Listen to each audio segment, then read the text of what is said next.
Mamalo mar piny Kenya giko to koro duoko yudore ka jood bura mathoth ogombulu mar thicho oko Rigathi Gachagua kaka jalup jatend piny Kenya.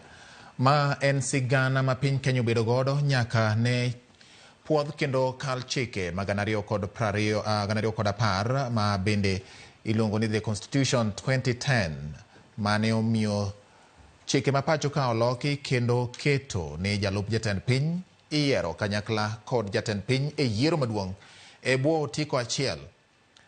Magi timore kaluwore kod twak manochwal kod jaod bura ma Kibwezi West Mwengi Mutuse ma bende ne ochwalo ng'ur maromo 11 ma iketo kuom jalup jatend piny Rigathi Gachagua manyaka gie sani od bura ogombulu mar thiche oko. Dwaro biro bet ni bang' ma tibiro chwal paro kata okang' makama e od bura mar Senate mar mondo gin bende ginone kendo gikete e komiti ma gibiro yiero giwegi mondo goyo ombulu kendo ng'eni to bende wach mar od bura mamalo ma iluongo ni National Assembly oluwore kod chike to gik ma oketi kaka seyo ne Gachagua gin gik ma oromo mi thiche oko Nyakwaramogi. En wach momedo keto ni achiel kachiel Nyakwaramogi weche manitie sani en ni od bura mamalo thicho oko jalup jatend piny Rigathi Gachagua. Kwan mag ombulu mag jood bura mothicho oko Rigathi Gachagua gin jood bura 281 mogo ombulu kasiro twak mar thiche oko. Jood bura 44 ne othir kod twak makamano ka jaod bura achiel to ne oko go ombulu. Kwan mag jood bura duto mogo ombulu Nyakwaramogi gin 325 326 Nyakwaramogi koting'o achiel ma otamore go ombulu ma bende ni wacho ni gidhongere ni abstinence kendo kochiwo pache en koyie kata okokwedo. Jood bura mo osiro paro mar thicho oko Gachagua gin 281, 44 okwedo thicho oko Gachagua ka achiel to ne oko go ombulu. Parni ma en kwan moingo 2 ma kwan jogo jood bura duto mantiere od bura ka wanyalo paro ni jood bura duto gin 349 koting'o 290 moyier.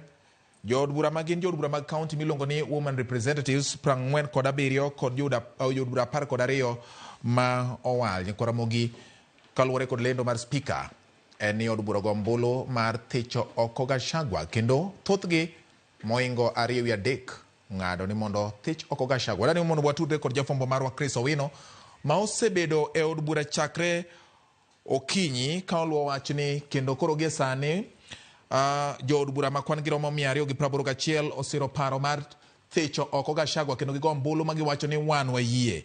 44 odagi kod parono kendo giwacho ni ok wadwar ni mondo thich oko Gachagua ka achiel to ne oko go ombulu.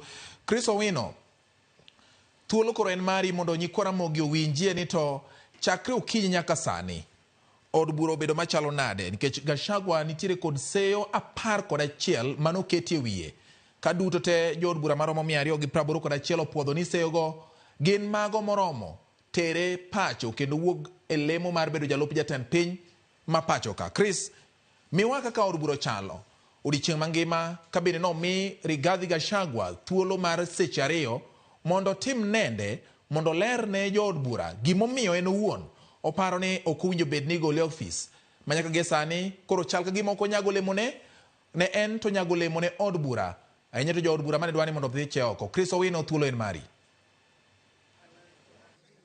Erokamano George Bati mana kaiselero Geoffrey Rigathi Gachagua obedo jalup jatend piny mokwongo e historia mar piny Kenya ma othich oko kod od bura mamalo bang' jo od bura 281 goyo ombulu mar tere dala. Bati ma en kwan mane wageno thuolo machiwo kane jood bura pok ochako goyo ombulu maling'ling mane waseyudo kuom jood bura en ni ne gigeto ni jood bura maromo 300 ne dhi goyo ombulu mar tero Rigathi Gachagua pacho. Kata kamano kwan makamano ok oduogo piny nikech jood bura 281 kende ema osiro paro mar tero dala Geoffrey Rigathi Gachagua. kwano mane jo od bura mane dwaro Gachagua dhi dala ne gigeno jo od bura 300 ne dhi goyo ombulu kar sa 12 bati ne waseyudo maling'ling ni jo od bura 270 ne chiwo ranyisi ni gidhi tero Gachagua dala, ma en mamalo kata ma en kwan mamalo mohingo 2 ewi 3 mar jo od bura ma katiba yango ni ema nyalo tero jalup jatend piny Rigathi Gachagua pacho. Mano en jo od bura 233 kuom jo od bura duto 349. Bati kata mana seche mane Rigathi Gachagua ochopo kar sa 10 gi dakika 45 ma midhiambo, jo od bura ne osekawo chung' margi makata seche mane otwa kod jo od bura chakre sa 11 gi dakika 20, jo od bura ne osekawo chung' ni kata nade Gachagua ne nyaka dhi dala. Kendo kane iwinjo ka jo od bura loso kuom jo od bura mane ochiwo pachgi, mana jo od bura matin moko hewo 10 kende emane ogolo pachgi ka chung' kod Rigathi Gachagua.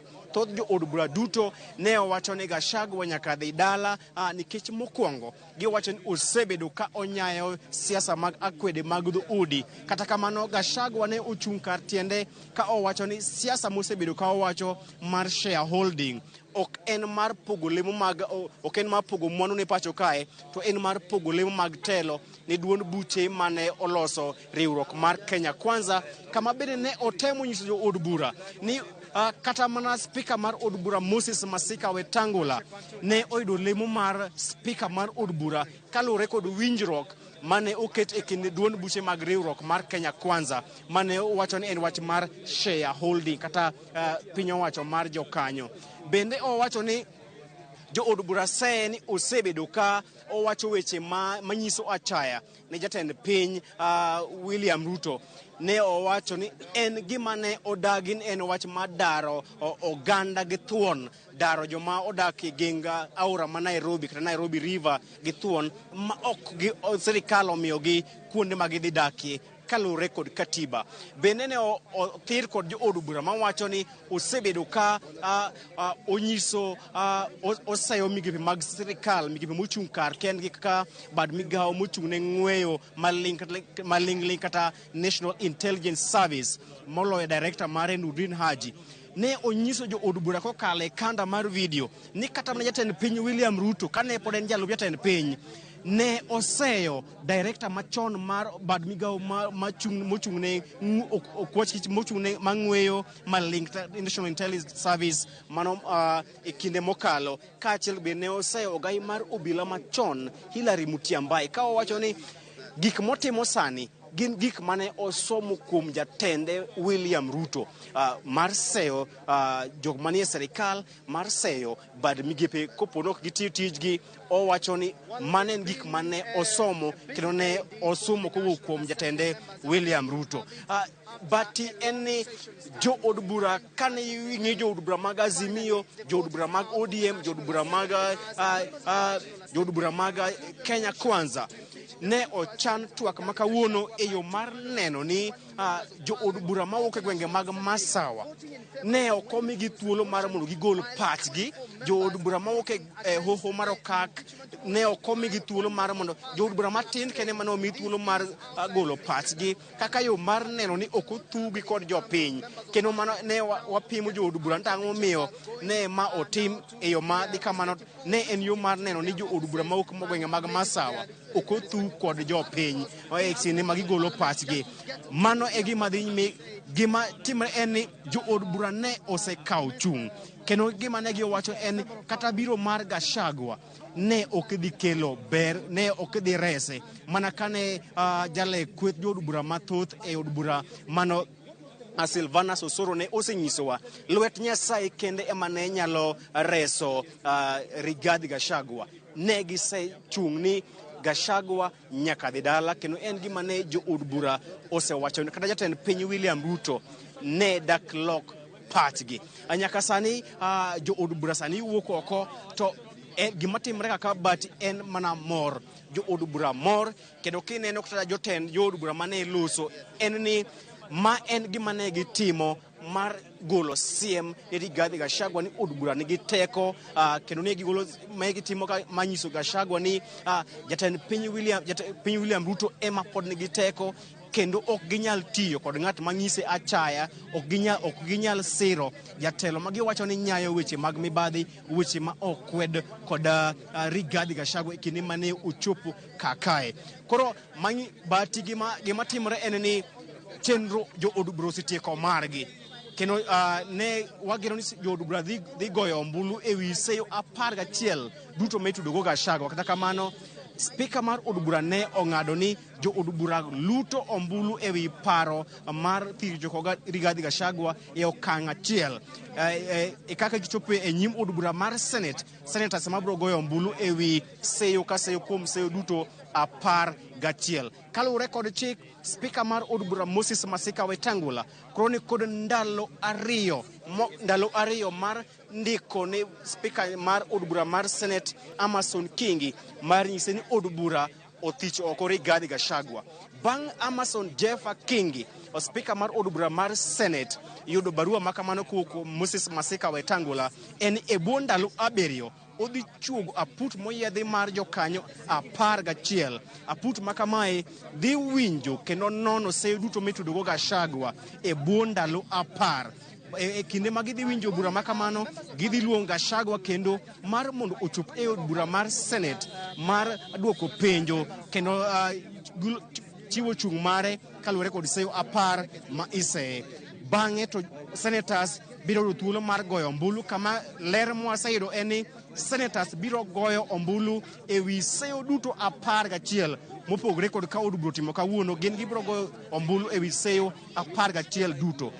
Mondo Rigathi Gachagua odhi pacho, paro ma thiche oko nyaka sir lwedo kod senators 45. Mano e kas Rigathi Gachagua nyalo dhi pacho. To nono ni senators 45 obiro siro paro ma tero Gachagua dala, Gachagua biro bedo ni ogol oko e apisi kod od bura mamalo kaachiel kod od bura mar Senate, kendo obiro bedo kod thuolo mar dhi e doho mamalo mar chwalo ng'ur mare. Poni doho mamalo oyie kod mano, onyalo dhi Court of Appeal. Ka Court of Appeal bende oyie kod tich mare oko, onyalo dhi Supreme Court, kama kanye mobiro tieke chenro mar chwalo ng'ur mare. Nyaka sani en Rigathi Gachagua ogol kod od bura mamalo bang' jo od bura 281 goyo ombulu mar tere dala, kendo bedo jalup jatend piny mokwongo e historia mar Kenya bwo katiba mar 2010 ma othich oko kani e apisi. But Chris, ok ang'eyo ni nitiere samoro jaod bura manitie machiegni ma samoro nyalo gwero pache, to kapok mano timore, bang' ma dwaro nitie ni sami chwalo twak koro kata ichwalo duoko mawuok e od bura mamalo manyiso od bura mar Senate ni od bura mamalo ma National Assembly othicho oko jalup jatend piny Rigathi Gachagua. Dwaro nitie ni mondo od bura mamalo kata National Assembly obed achiel kuom jok mabiro duoko penjo kachiwo ler e wi okenge momiyo githicho oko Gachagua e od bura mar Senate e kinde ma pende pod ibiro winj pach jalup jatend piny Rigathi Gachagua e kinde twak mar od bura mar Senate. Dipo ni od bura mamalo onyiso ikruok margi ni poni ogwelgi ka jogo ma koro ibiro penjo gimomiyo githicho Gachagua gin kod duoko makare kod jochung' makare mabiro duoko penjo e od bura mar Senate. Ma bedi sefwambo mi winjo ni gin kod ikruok moro. Gimwaseyudo bati en ni od bura mamalo bende kod jo od bura ma okinde ogolore oko mar dhi chung' ne od bura mamalo kaka okinde mag od bura. Makoponi gimwaseyudo en ni senators bende gin kod okinde magi. Od bura mamalo bende jo od bura ma okinde waneno Otiende Amolo, waneno jo od bura ka Milly Odhiambo, jo od bura ka Gladys Boshulei, Opondo Kaluma kod Sir George kata George Murugara. Mag jo od bura ma okinde oyie ni gibiro chung' kaka okinde mag od bura mar neno ni gidhi kendo gichung' kod chung' ma ogol kod doho kod od bura mamalo odiochieng' ma kawuono. George Bati. Chris, erokamano ahinya kuom ler ma imedo miyowa, kendo atemo mana penjo koponi samoro nyalo gile achiel kuom jood bura ma pod nitiere kanyo manyalo wacho kodwa dhonagi kachiwo ler kaka okenge odhi nyime sinde ma pod Chris pod imedo gilo gi kanyo. Erokamano ahinya. Nyakora mogi e kind jood bura 340 kod 9 magin jood bura duto koting'o 290 moyier kod 47 nyakwaramogi magin women representatives kata jood bura mag counties to kod 12 mogwel, jood bura 300